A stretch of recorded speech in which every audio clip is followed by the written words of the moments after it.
Iyak si Paul George, inararo ni LeBron James mga idol. Napapangiti si LBJ sa nangyari.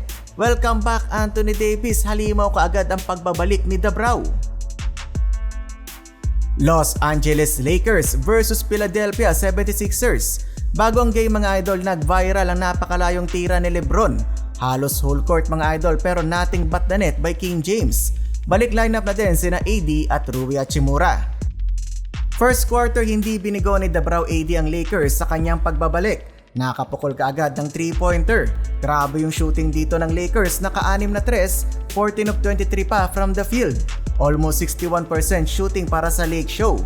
Halimaw na quarter kaagad para kay AD, 15 points, 2 rebounds in 12 minutes na playing time. Akala ni Kelly Oubre libre na ang kanyang tira pero andyan ang rim protection mula kay Dabraw. Hindi naman pinag-start ni Coach Redick at ibinangko si D'Angelo Russell pero nakapag-ambag ng 7 puntos off the bench. Balance scoring naman para sa Sixers, yung dalawang Martin may 7 puntos, Caleb at KJ. Habang si LeBron mga idol hindi nakapuntos, naglista naman ng 6 na assist. Solid quarter para sa Lakers, 36-29. Second quarter lock-in from beyond the arc si Austin Reeves mga idol. Pinangunahan nga niya ang Lake Show with 12 quarter points. Isa lang ang minintis na 3-point shot ni AR-15. Meanwhile, si LeBron James nakapaglista ng 7 puntos on 3 of 4 shooting. Inararo nga ni King James ang kanyang karibal dati na si Paul George. Ang 76ers hindi rin papatalo pumakita ng mga monster dunk.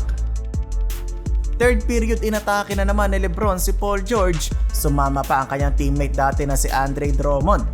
Mukhang ginaganahan sa laro si King James abat pumakita pa ng dalawang magkasunod na behind the back pass. Buti naman at hindi siya binigo ni D'Angelo Russell. Patapos ng quarter, LBJ with the top of the key 3-pointer, 96-81 end ng third.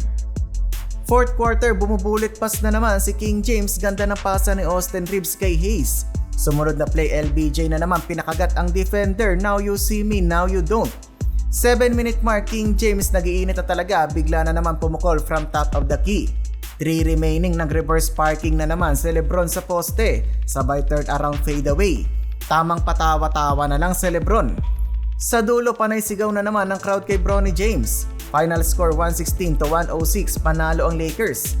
AD with 31, LeBron 21 at Reeves with 20 points.